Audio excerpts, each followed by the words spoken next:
Radio UDEM presenta Economía de las Ideas por Rodrigo Soto. Bueno, pues otra vez con el gusto de estar aquí en un programa más de Economía de las Ideas, programa número 13, Radio UDEM 90.5, y de nueva cuenta vamos a tener a mi buen amigo Milton Mata ayudándonos con las reflexiones que aquí hacemos para invitar al pensamiento crítico y que al final de cuentas usted genere la mejor respuesta que le parezca. De igual forma, y como es costumbre, agradecemos al equipo operativo y directivo para la realización de este programa. Y en el tema de hoy, lo discutíamos en la tarde, va a ser en relación a la importancia de la ciencia y la tecnología. Un tema que a veces en nuestro país parece olvidado, parece que está guardado en un cajón y pareciera que la política es más importante, la farándula, los deportes y otros temas tienen prioridad ante la ciencia y la tecnología. Pero se nos olvida que cuando se quiere que un país cambie y se transforme, el recurso que se debe de trabajar con mayor fuerza es el capital humano. Y para generar capital humano de calidad, necesitamos seducir a ese capital humano para que se incorpore a la ciencia y la tecnología. Incluso recuerdo haber leído al autor Thomas Friedman, y ya nos decía que el mundo estaba plano en su libro, y hablaba de una escasez importante de ingenieros y de científicos y tecnólogos en los Estados Unidos. Entonces, él trataba de exhortar al gobierno estadounidense a que buscaran incorporar más ingenieros, más científicos y tecnólogos como estudiantes, como investigadores, y que se sumaran después a la fila productiva de ese país. Y pues repitiendo lo mismo, el progreso social, la equidad, el buscar eliminar las diferencias entre las clases, el buscar que el país tenga mejor crecimiento, el Producto Interno Bruto, es, para mi gusto, a través de la educación y sobre todo de la educación en materia de ciencia y tecnología. Y bueno, vamos a saludar a mi amigo Milton. Milton, ¿cómo estás? Muy bien, Rodrigo, ¿y tú? Todo muy bien. Discutíamos en relación a este tema. Me gustaría tú, que eres mucho más joven que yo, que hablaras nada más de lo que representa la ciencia y la tecnología para ti, que también es un caso diferente, ¿verdad? Porque no tal vez a todos les interese como a nosotros o como particularmente a ti, en un país donde se lee muy poco. Sí, tienes razón. De hecho, ahorita que comentabas sobre la situación del país, yo recordaba muchos datos que ya ves que circulan en los medios acerca de cómo en nuestro país, tú debes de tener mejores datos sobre esto, pero recordaba que se decía que menos del 1% del Producto Interno Bruto se destina en materia de ciencia y tecnología, claro. Y es algo lamentable porque nuestro país nunca va a poder ser, digámoslo, como se dice comúnmente, un país de primer mundo. Así es. Mientras eso no se corrija, porque en otros países es una cuestión completamente diferente. Sí se le da la importancia que tiene a la ciencia y a la tecnología. Y sobre lo que comentas, sobre la lectura, tienes razón. Todas las estadísticas muestran esto, y las encuestas incluso, sobre cómo en nuestro país pues, realmente se lee muy poco en comparación con otros, aunque ahí sí que quisiera aclarar un punto importante. Sí. No tanto, yo considero que no tanto es que no se lea mucho, sí. Porque pues las personas sí leen, no, a lo mejor no como... Pero a lo mejor no hay lectura de calidad. Eso, diste perfectamente en el punto central, que sí se lee, pero a lo mejor no algo, como dices tú, algo de calidad o algo que te alimente, que te enriquezca. Por ejemplo, ahí yo te voy a dar un dato. De acuerdo a un artículo que yo escribí hace tiempo, que se llamaba ¿Quiénes somos? Veamos lo que leemos. Ahí ponía yo que, por ejemplo, en un artículo de Lilian López Cambreros, titulado Anatomía de la Revista, y que se publicó en Letras Libres en junio del 2011, se decía que la revista que más se lee en el país es TV Notas. Sí, sí. Entonces ahí ya nos damos una idea, ¿no? De lo que... Tienes razón, incluso tú mismo, yo, ahorita que dices eso, yo he sido testigo de cuando voy a algún sitio, algún supermercado o algo, y tú vas a la sección de revistas, tú puedes ver que de ese tipo de revistas como la que tú comentas, se dejan más. Así es. Los proveedores dejan más revistas porque es la que se vende más, ¿no? Que de otros tipos de revistas quizás que hablen sobre ciencia, por ejemplo. Sí. Tienes mucha razón, es lo que se mueve más. Tengo otros datos, pero bueno, son un poco duros, pero los voy a compartir nada más porque estamos hablando de eso de la lectura. ¿Sí? Pero también había uno de Guillermo Sheridan, que también se publica en Letras Libres, que se llama La lectura en México, y nos dice algo muy interesante, y nos dice así textualmente, dice Sheridan: las estadísticas avasallan, demuestran con alevosía y ventaja, sin mostrar forma alguna de clemencia, ni resquicio para el anhelado error metodológico, que al mexicano no le gusta leer. Es más, no solo no le gusta leer, no le gustan los libros ni siquiera en calidad de cosa, ni para no leerlos ni para nada. Vamos, ni para prótesis de la cama que se rompió una pata. Eso nos dice Sheridan, no sé qué opines de esto. Sí, es muy duro. Muy duro, muy descriptivo en la manera en la que lo dice, y ahorita que lo comentas, estaba yo también pensando cómo está muy relacionada la educación con la lectura. Ajá. Tiene, una parte importante un sitio importante donde se lee, o se debería de leer, es en la escuela. Entonces también pienso que desde ahí comienza, puede comenzar el gusto, si se les inculca a los niños, por adentrarse en ese mundo de los libros. Y ahora otra cosa importante que pienso es que también la cuestión de la tecnología, digamos, que no esté bien aprovechada o que no se le dé un uso adecuado, también tiene que ver con eso, porque antes, como lo decías ahorita, nosotros somos un poco más grandes, pero las nuevas generaciones, que prácticamente desde que nacen están en contacto con las nuevas tecnologías. Entonces, antes, pues, si regresas en el tiempo varios años atrás, cuando tenías que hacer alguna investigación para alguna tarea o algo así, tenías que ir a la biblioteca o consultar en muchos libros. Y ahora ni siquiera muchos piensan en hacer eso, o piensan que no tienen necesidad de eso, porque simplemente van a la computadora y en internet encuentran la información muy rápido y ya hacen el trabajo que tienen que hacer. Así es. Y no involucran ni siquiera un pensamiento más profundo o una investigación más profunda, lo quieren hacer lo más rápido posible. Sí, incluso ahí también te puedo ofrecer un dato interesante de que a veces los jóvenes o los niños, tengo aquí que, de acuerdo a un artículo de Tamar Lewin que se publica en el New York Times, nos dice que en los niños norteamericanos de 8 a 18 años pasan más de 7 horas y media al día utilizando sus celulares. Y luego nos dicen, con jóvenes que han entrevistado entre estas edades, que si les quitaran el celular, por ejemplo, su día sería demasiado aburrido. Entonces, es como dices, antes uno buscaba, o la lectura, en este caso, puede ser un mundo apasionante, claro, porque te transporta a diferentes momentos, lugares, espacios, y te cambia.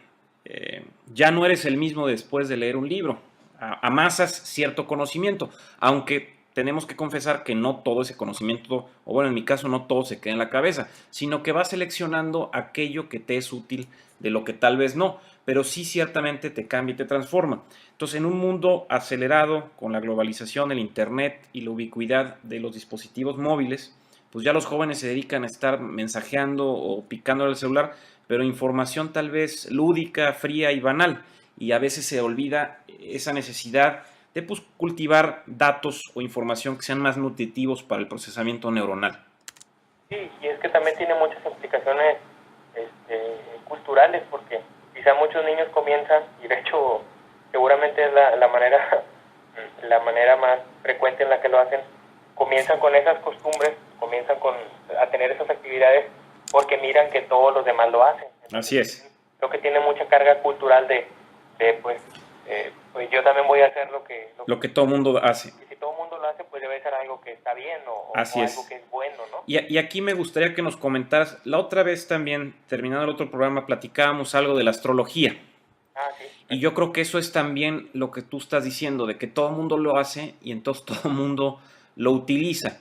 Y me mencionabas, quiero que me repitas, si te acuerdas, lo que viste del buen divulgador y que recientemente te has interesado por él, de lo que dice Carl Sagan en Cosmos, relacionado a la astrología y comparándolo con lo que es el conocimiento científico, ¿verdad?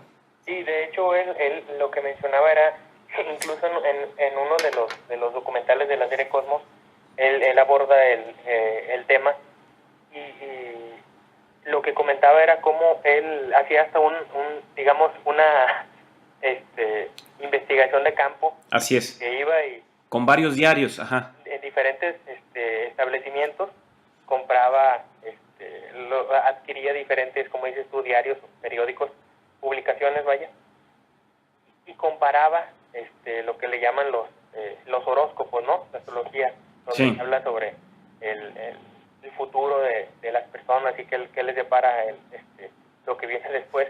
Y él, cuando los comparaba, se daba cuenta cómo, para comenzar, no coincidían. Eran así es. diferentes. Eran se supone que deberían de coincidir porque hablaban de lo mismo, pero eran diferentes.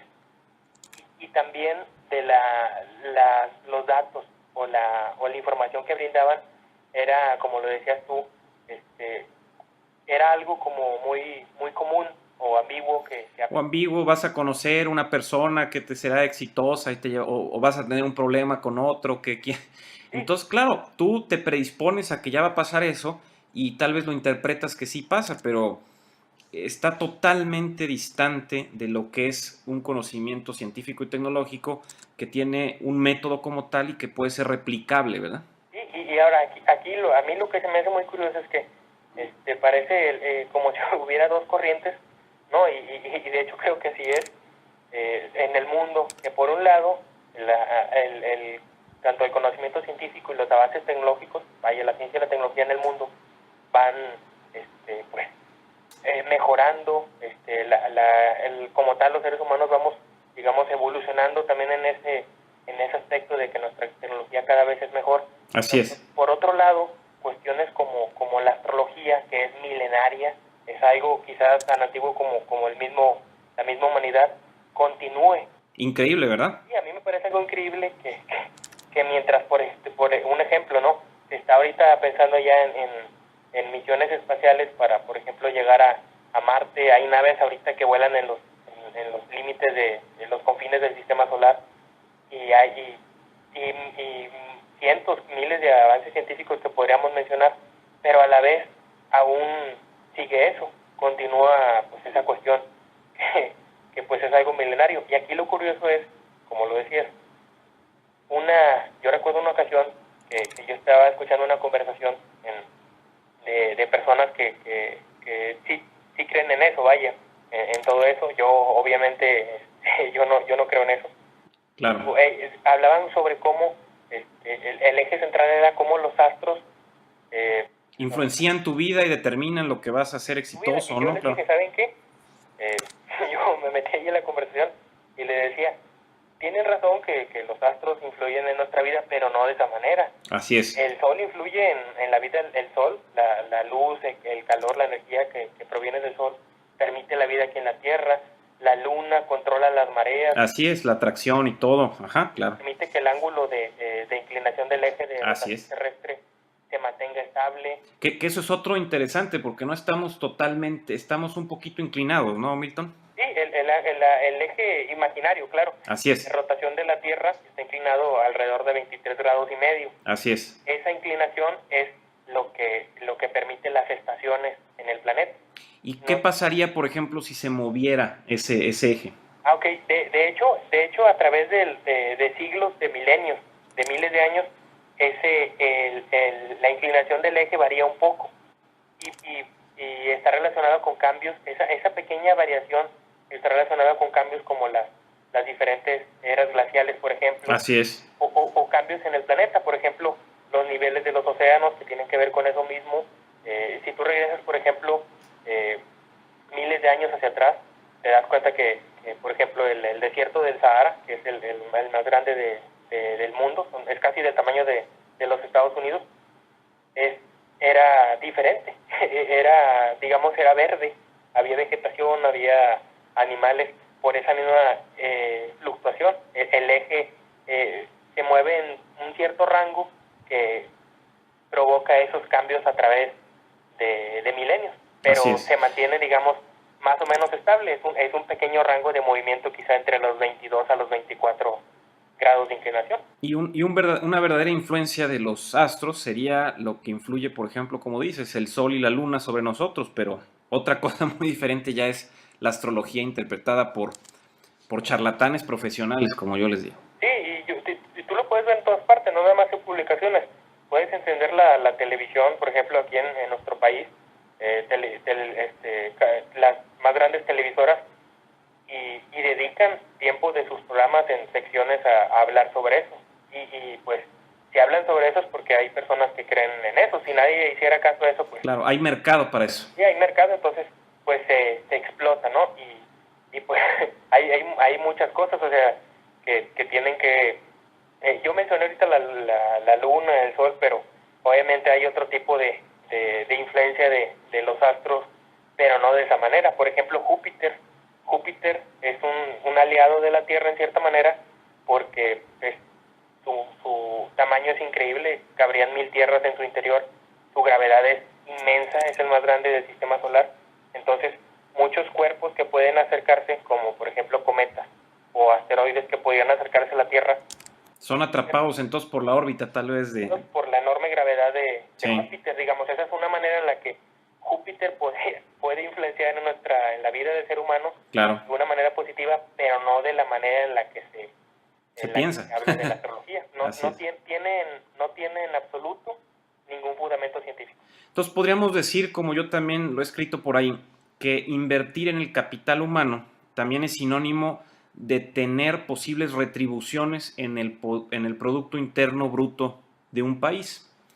Y también, tal vez, desde mi perspectiva, si una ciudad se vuelve más cosmopolita y también un poquito bohemia, pues nos ayudaría a inspirar o a buscar que surgieran nuevas ideas creativas. Y hay un escrito que se llama Cultivando Genios, que lo escribe Jonah Lehrer, y se publica en Wired, y él habla de eso, en relación al crecimiento económico ligado a un simple hecho: ideas nuevas e ideas que se ponen a la práctica en forma también productiva, ¿verdad? Y él nos pregunta si se pudiera crear o desarrollar nuevos genios al estilo de que conocemos como Einstein, Picasso, Steve Jobs o Newton o Stephen Hawking, ¿verdad? Uh-huh. Y, por ejemplo, nos pone lo que sucedió en Atenas y que resalta que en esa época esa ciudad albergó a diferentes mentes brillantes. Entre algunos nos menciona Sócrates, Platón, Heródoto, Eurípides, Aristófanes, y que según estudios, pues esos pensadores, por ejemplo, son responsables de la creación de la civilización occidental, por así decirlo. Entonces, él habla que el generar diversas personas que confluyan en un cierto tiempo y lugar con diferentes ideas, pues enriquecen una idea y transforman o pueden transformar una ciudad, y esa ciudad a una comunidad más amplia, y así sucesivamente. Incluso hay un dato que también me interesaría compartir contigo y con el auditorio, es que este escritor, Lehrer, dice sobre la importancia de incrementar en un 1% el número de inmigrantes con grado académico o con estudios, pues se traduce directamente en un incremento entre 9 al 18% en las patentes de producción. Y otro punto es que es la educación, en donde se habla del modelo tradicional de maestro y también se resalta el estudiante, donde pues se intercambian ideas y experiencias entre los más grandes hacia los más jóvenes y se enriquece entonces el estudio. Y otro punto que también resalta es contar con instituciones que estén dispuestas a apoyar de forma económica a los emprendedores para que lleven sus ideas a la práctica y no se queden solamente estas en el papel. Entonces estamos viendo que deben confluir diferentes personas con diferentes ideas, como sucede aquí en el caso tuyo y mío. Yo tengo una forma de ver la ciencia y la tecnología, tú tienes otra forma y de cierta manera no chocamos, sino al contrario, yo he visto que nos complementamos porque tú eres una persona que maneja de manera excelente los cálculos y los datos y yo tengo otra perspectiva de cómo interpretar algunos artículos y entonces enriquecemos lo que es esta pequeña contribución y pues también en este caso buscar que en la educación un intercambio rico en este sentido, que los estudiantes también propongan, no solamente sean estáticos y escuchas en su pupitre y que a los nuevos jóvenes emprendedores pues se les apoye, ¿no? Porque en los jóvenes está el futuro de este país, en la gente que divulgue también el conocimiento científico y tecnológico, creo que tiene un papel preponderante en todo esto. Y me gustaría oír tu opinión otra vez desde la perspectiva de un joven como tú, mucho más joven que yo.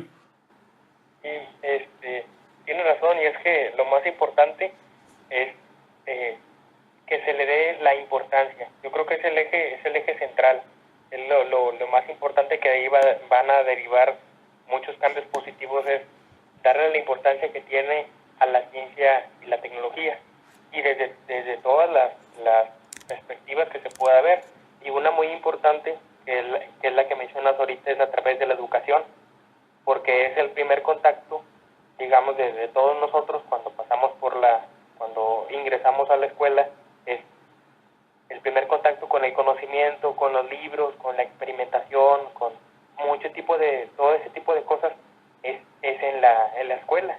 Y mientras no exista una educación de calidad o no se mejore el modelo educativo que se tiene actualmente, pues va a estar ese estancamiento que va a impedir que a nivel nacional haya un cambio verdadero en el país.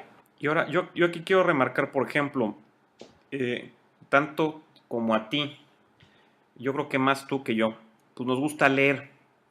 Y yo creo que algo a remarcar es que gran parte, por ejemplo, del conocimiento que tal vez hemos adquirido, y sobre todo en tu caso, lo has adquirido porque a ti te ha interesado incrementar tu conocimiento, ¿es correcto?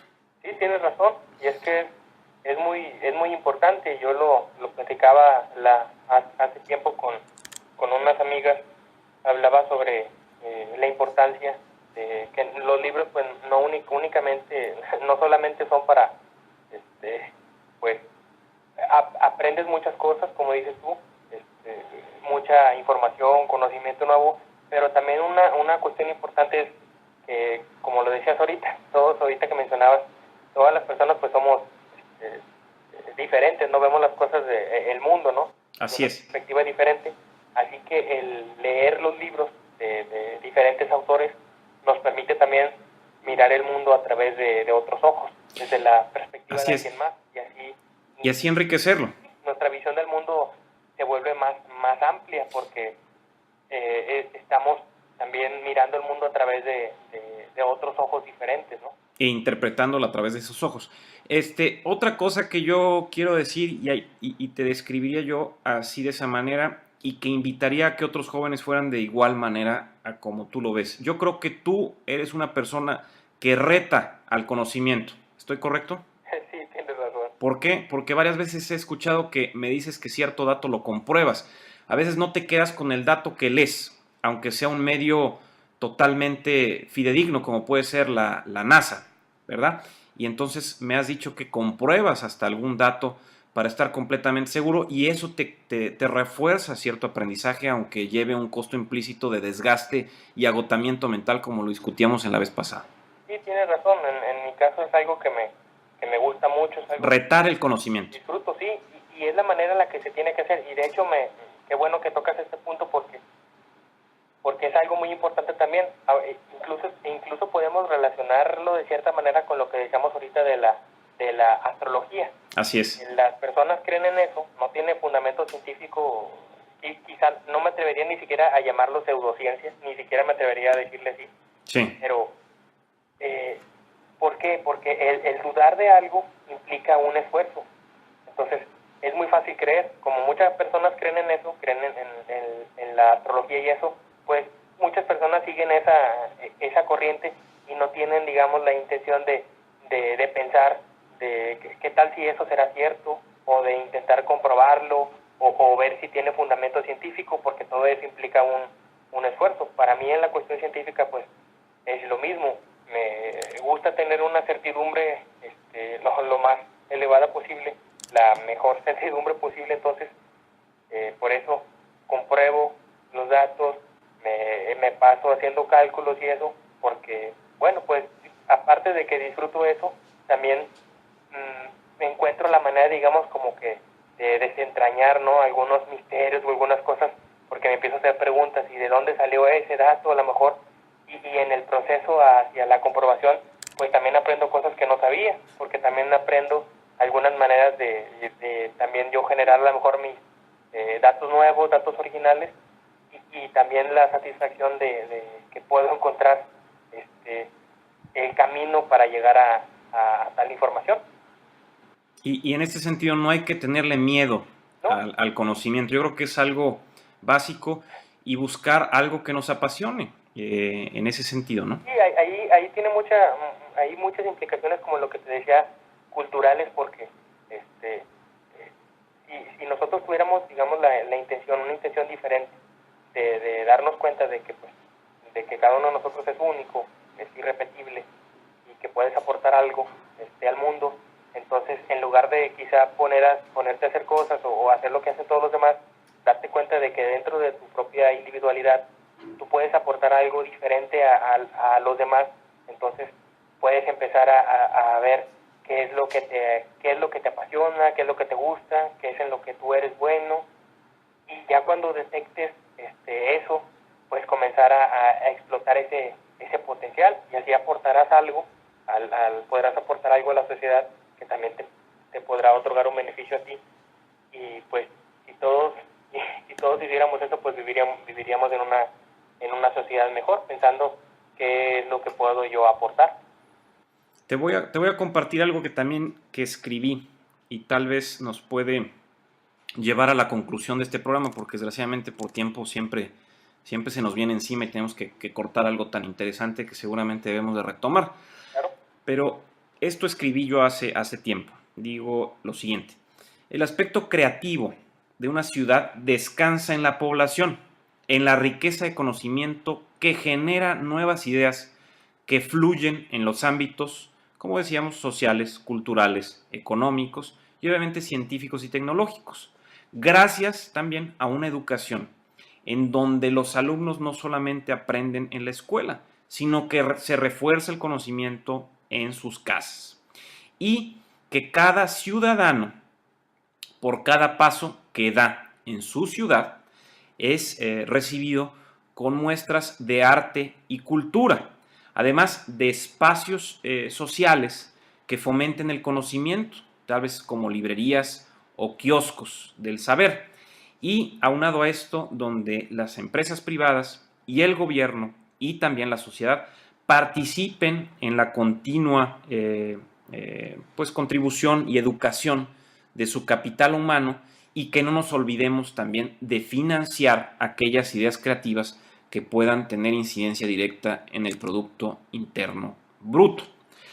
No sé qué opines de esto, Milton. Sí, es muy interesante, y aquí yo quiero resaltar una cosa. Yo, como lo mencionabas ahorita, que alguien que le apasiona mucho el conocimiento científico y la divulgación científica, yo que estoy en esto desde muy pequeño, mejores invitación a las personas y les puedo asegurar y decirles que no tengan miedo a la ciencia, a nada. A las matemáticas, a la física, química. No es algo complicado, simplemente digamos, es algo que a lo mejor no conocen y hay un poquito de ese, a lo mejor, miedo a lo desconocido, pero yo los invito a que se aventuren, a que conozcan cuáles son sus talentos y su potencial lo exploten y que la ciencia no es difícil, únicamente tienes que acercarte y la vas buscando tus intereses o qué es lo que más te apasiona y incluso es sencilla. Yo puedo decirte que a lo mejor, quizá poniéndole un porcentaje, quizá el 99% de las cosas científicas de todo lo que hay en la ciencia es relativamente sencillo. A lo mejor hay un pequeño, ese 1% que es para cuando te profundizas más o quieres pues develar grandes misterios o tienes incógnitas o dudas muy muy grandes, pero la mayor parte es fácil, es algo sencillo de entender. Nada más tienes que acercarte sin miedo y saber que pues eso te va a traer muchos beneficios. Si todos lo hiciéramos, pues nuestra sociedad sería diferente, una sociedad mejor. Bueno, tenemos que cortar aquí. Ojalá podamos estimular o seducir a que alguien de los escuchas se interese por la ciencia y la tecnología, por la divulgación científica y tecnológica. Te agradezco, Milton, como siempre, que me acompañes en este breve espacio. Yo te agradezco mucho a ti. Y los dejaría yo con lo siguiente. ¿Por qué no, como le dije a Milton, que es alguien que reta el conocimiento, nos gustaría invitarlos entonces a que reten el conocimiento también que ven constantemente y veamos si realmente tiene bases científicas y tecnológicas? Yo soy Rodrigo Soto y esto fue Economía de las Ideas. Muchas gracias. Radio DEM presentó Economía de las Ideas por Rodrigo Soto.